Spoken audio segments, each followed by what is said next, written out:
വിവാദമായിട്ടുള്ള ഊട്ടുപുര സംഭവം, ഗുരുവായൂർ ഊട്ടുപുര സംഭവത്തെ കുറിച്ചൊന്ന് പറയാം. ഗുരുവായൂർ ശ്രീകൃഷ്ണ ക്ഷേത്രത്തിൽ ദീർഘകാലമായി ബ്രാഹ്മണ സദ്യ എന്നൊരു സമ്പ്രദായം നിലവിലിരിപ്പുണ്ട്. അതിന്റെ ഉത്ഭവം എന്തെന്ന് ചോദിച്ചാൽ, ഭഗവാൻ ശ്രീകൃഷ്ണൻ ഉച്ചയ്ക്ക് ഭക്ഷണം കഴിക്കുന്നതിന് മുമ്പ് ഊണ് കഴിക്കാത്ത ആരെങ്കിലും ഉണ്ടോ എന്ന് വിളിച്ച് ചോദിച്ച് എല്ലാവരും ഊണ് കഴിച്ചു എന്ന് പറയുന്നതിന് ശേഷമാണ് ഭഗവാൻ ഭക്ഷണം കഴിക്കാറ്.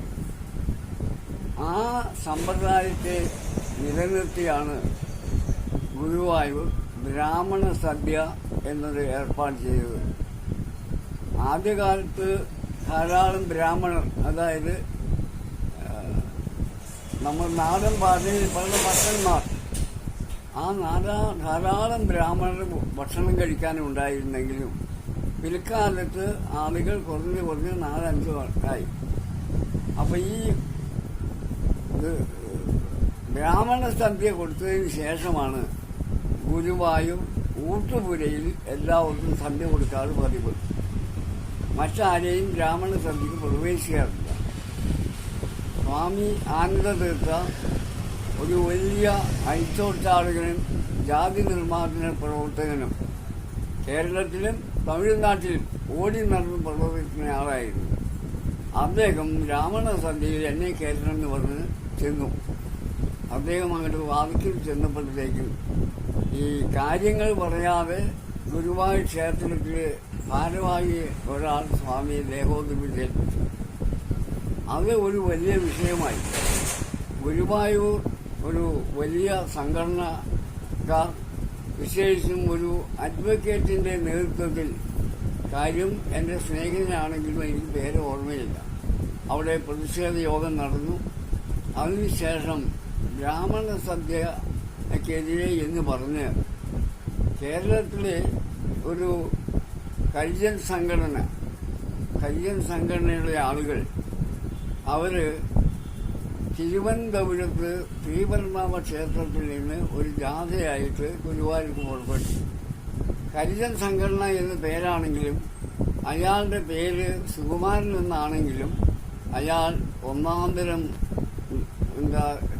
കൺവേർട്ടഡ് ക്രിസ്ത്യാനിയായിരുന്നു. അയാളുടെ നേതൃത്വത്തിലുള്ള സംഘടന അവിടുന്ന് പുറപ്പെട്ട് വാസ്തവത്തിൽ എറണാകുളം ജില്ലയിൽ പ്രവേശിച്ചപ്പോൾ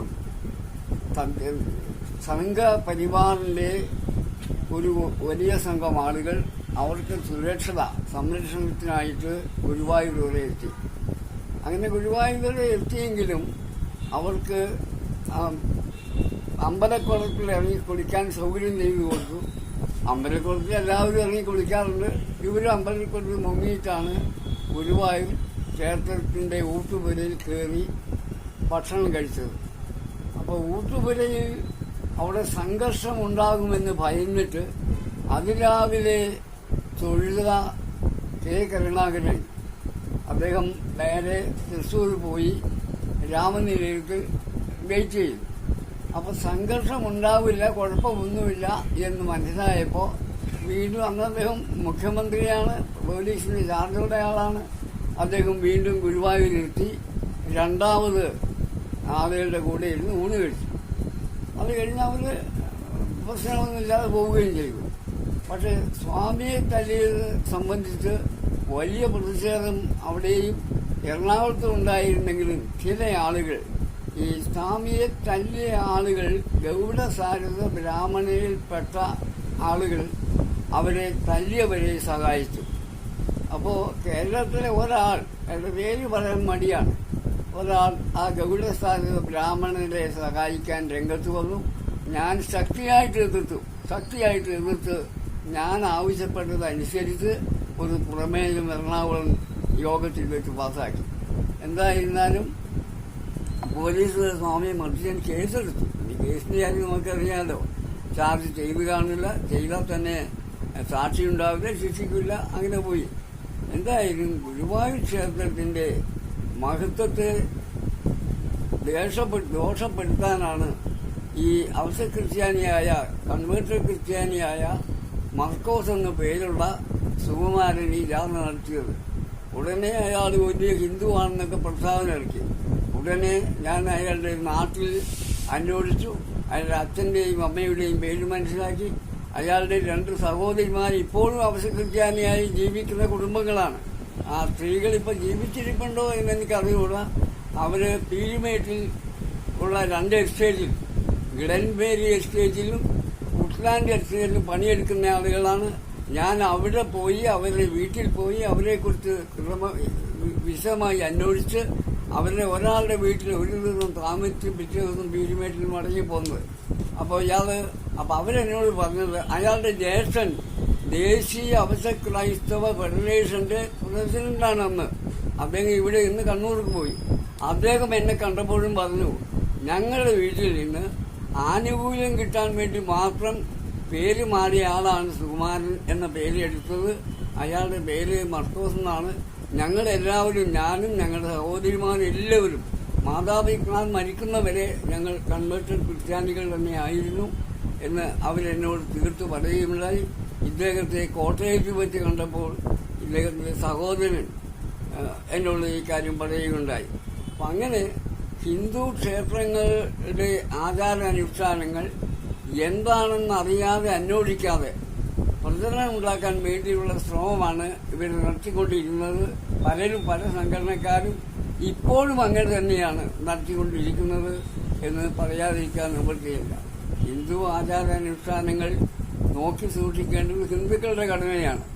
അത് ശരിയോ തെറ്റോ എന്ന് തീരുമാനിക്കേണ്ടത് ഹിന്ദുക്കളും ഹിന്ദു ആചാര്യന്മാരും ഹിന്ദു പണ്ഡിതന്മാരുമാണ്, ഹിന്ദു ഗ്രന്ഥങ്ങളുമാണ്.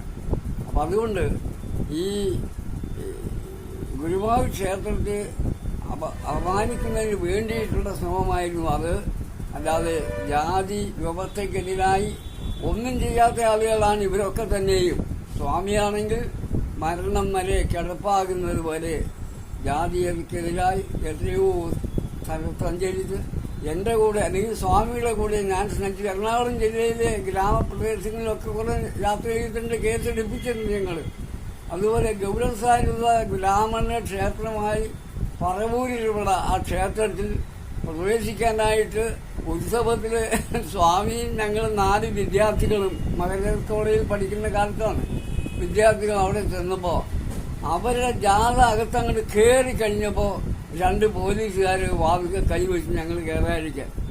ഞാൻ അന്നത്തെ ചോരത്തിൽ പറഞ്ഞ ഒറ്റ ഇടിയാണ് കൊടുത്തത് പോലീസുകാരൻ്റെ കയ്യിലേക്ക്. അയാള് അവിടെ മാറി. ഞങ്ങൾ 4 പേരും അമ്പലത്തിനകത്ത് കയറി.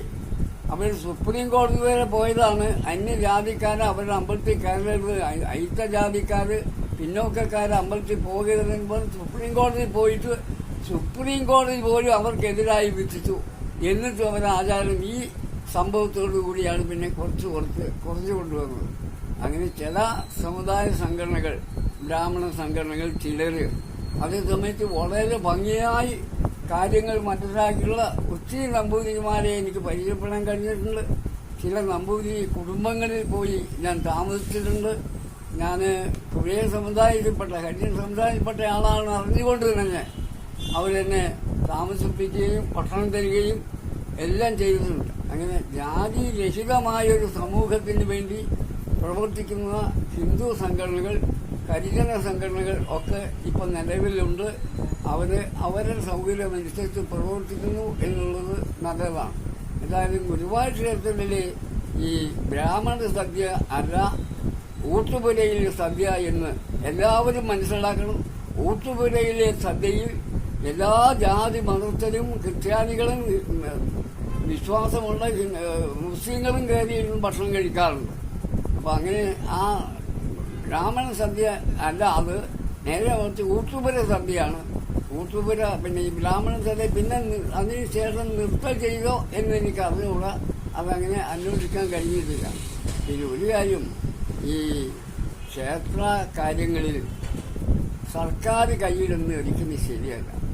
ഹിന്ദുക്കളുടെ ക്ഷേത്രങ്ങൾ ഹിന്ദുക്കൾ തന്നെയാണ് നോക്കേണ്ടത്. ഹിന്ദുക്കളാണ് അതിന്റെ ഭരണാധികാരി ആകേണ്ടത്. എന്തിനായി ദേവസ്വം ബോർഡ് തുക ചെലവഴിച്ച് മോഷണം നടത്തുന്ന ദേവസ്വം ബോർഡിന്റെ ആവശ്യമെന്താ? ഹിന്ദുക്കളുടെ ക്ഷേത്രങ്ങൾ ഭരിക്കാൻ ഹിന്ദുക്കൾക്ക് എളുപ്പമുണ്ട്.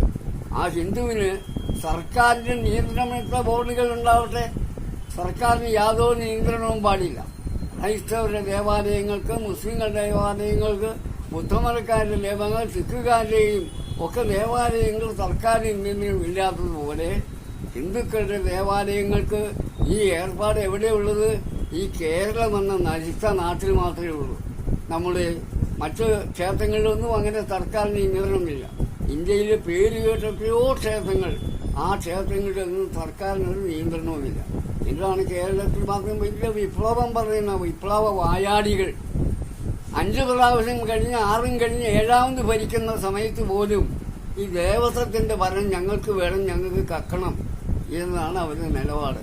അതുകൊണ്ട് ഹിന്ദു ദേവസ്വങ്ങൾ പിരിച്ചുവിട്ടിട്ട് ഹിന്ദുക്കളുടെ മാത്രമുള്ള അധികാരത്തിലുള്ള സമിതികൾ ഉണ്ടാക്കി, അതല്ലെങ്കിൽ ഓരോ ക്ഷേത്രങ്ങളും സ്വയം പ്രവർത്തിക്കത്തക്ക രീതിയിൽ ക്ഷേത്ര സമിതികൾ ഉണ്ടാക്കി കഴിയുന്ന ഒരു സർക്കാർ കേന്ദ്രത്തിൽ വേണം. കേന്ദ്ര ഗവൺമെന്റ് പാർലമെന്റിൽ നിയമം പാസാക്കിയാൽ മാത്രം മതി. വലിയ കുറിച്ചൊന്നും ആവശ്യമില്ല. ഇന്ത്യൻ പാർലമെന്റ് നിയമം പാസാക്കിയാൽ അന്ന് കേരളത്തിലെ ദേവസ്വം ബോർഡ് ഇല്ലായ്മ, സർക്കാരിന്റെ ദേവസ്വം ബോർഡ് ഇല്ലായ്മ ചെയ്യും. സർക്കാരിന്റെ ദേവസ്വം ബോർഡിന്റെ ആളുകളായിരുന്ന ഒരുപാട് ആളുകൾ ഒരുപാട് പണം സമ്പാദിച്ചിട്ടുണ്ട്. അതൊക്കെ ക്ഷേത്രങ്ങളെ പണം മോഷ്ടിച്ചതാണ് എന്നും പറയാതിരിക്കാൻ നിവൃത്തിയില്ല. പിന്നെ ഇപ്പൊ ഈ ആനന്ദതീർത്ഥ സ്വാമിയെ തല്ലിയത് സംഘപരിവാറിന്റെ ആളുകളാണെന്നാണല്ലോ ഇപ്പൊ പ്രചരിപ്പിക്കുന്നത്. അത് ശരിയാണോ? ഒരിക്കലുമല്ല, സംഘപരിവാറിന്റെ ആളുകളേ അല്ല. കാരണം ഈ ദേവസ്വം ബോർഡിന്റെ ഉദ്യോഗസ്ഥരായിരുന്നോ, ജോലിക്കാരായിരുന്നോ ഗുരുവായൂർ ഉണ്ടായിരുന്നത്? അത് ദേവസ്വം ബോർഡിന്റെ ഉദ്യോഗസ്ഥരാണ്. അവര് വ്യക്തിപരം തല്ലിയാള് വ്യക്തിപരമായിട്ട് വല്ല സംഘബന്ധമുണ്ടോ എന്ന് അറിയില്ല. പക്ഷെ സംഘപരിവാർ അതിനെ എതിർക്കുകയാണല്ലോ ചെയ്തത്. സ്വാമിയെ മർദ്ദിച്ചെന്ന് എതിർക്കുകയാണല്ലോ ചെയ്തത്. അപ്പോ സംഘപരിവാറാണ് എന്ന് പ്രചരണം നടത്തുന്നത് കേരളത്തിൽ പകരം നടത്തുന്നത് ഈ തെരഞ്ഞെടുപ്പിനെ ലക്ഷ്യം വെച്ചുകൊണ്ടാണ്. അപ്പൊ ഈ കല്ലറ മർക്കോസിന്റെ സമരത്തെ ഈ സംഘപരിവാറുകാർ സഹായിച്ചു എന്ന് പറയുന്നത് എന്താ? അത് അവര് ഈ അയാള് മർക്കോസാണെന്ന് അവർക്ക് അന്നേരം കഴിയില്ലല്ലോ. ഒരു ഹരിജനങ്ങളുടെ ജാഥ വരുന്നു, മറ്റേ ഊട്ടുപുരയിൽ ഉണ്ടായിരുന്നല്ലേ ഇവർ ധരിച്ചത്. ഊട്ടുപുര എന്താണ്, അല്ല പിന്നെ ബ്രാഹ്മണ സദ്യ നടത്തുന്ന മുറി എന്താണ് എന്ന് അവർക്കാർക്കും അന്ന് അറിയില്ല. ഈ ബ്രാഹ്മണ സദ്യ നടക്കുന്നത് വേറെ മുറിയിലാണോ? വേറെ മുറിയില്. അപ്പൊ ഈ മറ്റേ ഊട്ടുപുരയില് ആണ് സാധാരണഗതിയിൽ സദ്യ നടക്കുക, എല്ലാവരും പങ്കെടുക്കുന്നത്. അതെ, ഊട്ടുപുരയിലാണ് സദ്യ നടത്തുന്നത്. ധാരാളം ആളുകൾ സദ്യയിൽ പങ്കെടുക്കാറുണ്ട്. അത് ഞാൻ ആദ്യം പറഞ്ഞല്ലോ, ഹിന്ദുക്കൾ മാത്രമല്ല വിശ്വാസമുള്ള എന്തിന് പ്രൊഫസർ OM മാത്യു സാറ് സകല ക്ഷേത്രങ്ങളിൽ പോയി തൊഴുന്നയാളല്ലേ. അദ്ദേഹം എന്റെ നേതൃത്വത്തിൽ നടത്തിയ ഗുരുവായൂർ ജാഥയിൽ മാത്യു സാറുണ്ടായിരുന്നു. ഞങ്ങളോടൊപ്പം സകല ക്ഷേത്രങ്ങളും കയറി ക്ഷേത്രം ചുറ്റി സഞ്ചരിച്ച ആളാണ് മാത്യു സാറ്. അതുപോലെ തന്നെ അദ്ദേഹം ഗുരുവായൂർ ക്ഷേത്രത്തിൽ കയറിയതിന് ശേഷം എന്നോട് പറഞ്ഞു, നിങ്ങൾ എപ്പോഴാ ഇറങ്ങണമെന്ന് ഇറങ്ങിക്കോളൂ, എന്നെ നോക്കണ്ട, ഞാൻ കുറെ കഴിഞ്ഞിട്ട് ഇറങ്ങുള്ളൂ. അദ്ദേഹം നിരവധി പ്രാവശ്യം ശ്രീകോവിലിന് വലം വെച്ചിട്ടാണ് പുറത്തിറങ്ങിയത്. അങ്ങനെ വിശ്വാസമുള്ള എത്രയോ ക്രിസ്ത്യാനികളും മുസ്ലിങ്ങളുമുണ്ട്. ഒരു വലിയ മുസ്ലിം നേതാവല്ലേ ഈയിടെ, അദ്ദേഹത്തെ എനിക്ക് പരിചയമുണ്ട്, കോഴിക്കോട് ജില്ലയിലാണ് താമസിക്കുന്നത്.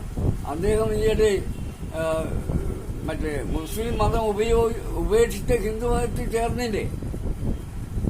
അദ്ദേഹം ഹിന്ദുമതത്തിൽ ചേർന്നതൊക്കെ RSSകാരനായിരിക്കണമെന്നില്ല. അങ്ങനെ ഒരുപാട് ക്രിസ്ത്യാനികളെയും മുസ്ലിങ്ങളെയും എനിക്ക് നേരിട്ട് അറിയാവുന്നതാണ്. അപ്പൊ ഈ കല്ലറ മർക്കോസിനെ BJP അല്ലെങ്കിൽ സംഘവും ഒക്കെ സഹായിച്ചിട്ടും ഇന്ന് ഈ കല്ലറ മർക്കോസിന്റെ ആളുകൾ സംഘത്തിനും BJPക്കും എതിരാണല്ലോ. അവര് ഒക്കെ ഭൂരിപക്ഷം ക്രിസ്ത്യാനികളെ ക്രിസ്ത്യാനികൾ ഹിന്ദു വിരുദ്ധരുമാണ്. അവരിപ്പോ നോക്കിയോ, KPMSന്റെ തന്നെ 2-3 ഗ്രൂപ്പിൽ ഒരു ഗ്രൂപ്പ് ഹിന്ദു വിരുദ്ധ ഗ്രൂപ്പിലാണ്. അപ്പം ഹിന്ദു വിരുദ്ധരാണ് ഇവരൊക്കെ തന്നെയും. അതുകൊണ്ടാണ് ഇവര് ഇന്നിപ്പോ സംഘത്തെ എതിർക്കുന്നത്. പരസ്യമായിട്ട് എതിർപ്പില്ലല്ലോ. അവര് യോഗത്തിൽ പ്രസംഗിക്കുമ്പോൾ പറയുന്നല്ലാതെ പരസ്യമായിട്ട് എതിർപ്പ് എന്താ ഉള്ളത്? അല്ല, ഇപ്പൊ അവര് പറയുന്നത് ഈ അവിടെ ആനന്ദതീർത്ഥ സ്വാമിയെ തല്ലിയത് RSSകാരാണ്. ആ RSSകാർ തന്നെ അവസാനം ഈ കല്ലറ മർക്കോസിനെ കീജയ് വിളിച്ച് അമ്പലത്തിലേക്ക് കൊണ്ടുവരികയും ചെയ്തു എന്നാണ് അവർ പറയുന്നത്. അത് ഒരിക്കലും ശരിയല്ല. കീജയ് വിളിച്ച് കല്ലറ മർക്കോസിനെ അല്ല കൊണ്ടുവന്നത്, കല്ലറ സുകുമാരൻ എന്ന വ്യാധിയാണ് കൊണ്ടുവന്നത്. അതിന്റെ കൂടെ ഈ പെരുമ്പാവൂർ തന്നെ ഇൻകം ടാക്സ് ഓഫീസറായിരുന്ന ഒരു അബദ്ധ ക്രിസ്ത്യാനി ഇപ്പോൾ അതില് ചങ്ങനാശ്ശേരിയിൽ ഒരു വീട് വെച്ച് താമസിക്കുന്നു. എനിക്ക് നേരിട്ട് അറിയാവുന്നയാളാണ്. ഇങ്ങനെ ഒരുപാട് ആളുകൾ അവരുടെ കൂടെ ബഹുഭൂരിപക്ഷവും കൺവെർട്ടഡ് ക്രിസ്ത്യാനികളായിരുന്നു മർക്കോസിന്റെ കൂടെ ഉണ്ടായിരുന്നത്. മർക്കോസിന് ഇപ്പോഴത്തെ സംഘടനയിൽ ഭൂരിപക്ഷം കൺവെർട്ടഡ് ക്രിസ്ത്യാനികളാണ്. അപ്പൊ ഈ ഹരിജനങ്ങള് ഗുരുവായൂർ ദേവസ്വത്തിലേക്ക് മാർച്ച് നടത്തിയപ്പോ ഈ RSS അതിനെ സപ്പോർട്ട് ചെയ്തത് അല്ല, മാസ്റ്ററിന്റെ ഈ സ്വാമിയെ തല്ലി എന്നുള്ളത് കൊണ്ട് അതിന്റെ പ്രതിഷേധത്തിനാണ് ഇവരുടെ ജാഥ. അപ്പോ ഞങ്ങൾ ആ കൂടെയാണെന്ന് വരുത്താൻ ഒരു ശ്രമം നടത്തിയതാണ് കാര്യങ്ങൾ ശരിയായി പഠിക്കാതെ. അത് സത്യം പറഞ്ഞാൽ എന്റെ എതിർപ്പ് കൊണ്ടാണ് പിന്നെ അവർ പിന്മാറി പോയത്. കല്ലറ മർക്കോസിൽ നടത്തിയ സ്വീകരണ യോഗങ്ങളിലൊന്നും സംഘപരിവാറിന് പ്രധാനപ്പെട്ട ആരും പങ്കെടുത്തില്ലല്ലോ. ഏതെങ്കിലും ലോക്കൽ പ്രവർത്തകർ ചിലപ്പോൾ രണ്ട് വാക്ക് പറഞ്ഞതാണ്. അതിനു ശേഷം അവരുടെ രാഷ്ട്രീയ പാർട്ടിയിലേക്ക്, അതായത് മായാവതിയുടെ പാർട്ടി ശാഖയുണ്ടാക്കി കേരളത്തിൽ. ആ മായാവതിയുടെ പാർട്ടിയുടെ ശാഖയുണ്ടാക്കി മായാവതിയെയും മായാവതിയുടെ അന്നത്തെ പ്രസിഡന്റിനെയും വൈക്കത്ത് കൊണ്ടുവന്ന് ഗംഭീര യോഗം നടത്തിയല്ലോ ഇവരൊക്കെ കൂടി, മർക്കോസും കൂട്ടും കൂടി. അതങ്ങനെ രാഷ്ട്രീയ രംഗത്ത് പറയുന്നത് ഈ മായാവതി ഇപ്പോ മായാവതി സൈലന്റാണ്. ഒരു പ്രാവശ്യം BJPയുടെ പിന്തുണയോടുകൂടി, ഒരു പ്രാവശ്യം സ്വന്തം നിലയിൽ UPയിലെ മുഖ്യമന്ത്രിയാവാൻ പറ്റിയ ഒരു പെൺകുട്ടിയാണ് മായാവതി. ഒരു വെറും സ്കൂൾ ടീച്ചറായിരുന്നത്. അവളെ ഒരു ആള് കയ്യിലെടുത്ത് അവളെ ഉപയോഗപ്പെടുത്തി പാർട്ടിയെ വലുതാക്കി. കേരളത്തിൽ അതിന് ശാഖയ്ക്ക് ആ കാലത്ത് വളരെ ഭംഗിയായിട്ട് പ്രവർത്തിച്ചിരുന്നു, യോഗം കൂടിയിരുന്നു. പക്ഷെ അയാൾ മരിച്ചതിന് ശേഷം മായാവതി BJPയുടെ സപ്പോർട്ടോടുകൂടി മുഖ്യമന്ത്രിയായി. പിന്നെ മായാവതി സ്വന്തം നിലയിലും UPയിൽ മുഖ്യമന്ത്രിയായി. ഇപ്പൊ അവർ സൈലന്റാണ്, ഒന്നും കേൾക്കുന്നില്ല അവരെക്കുറിച്ച്.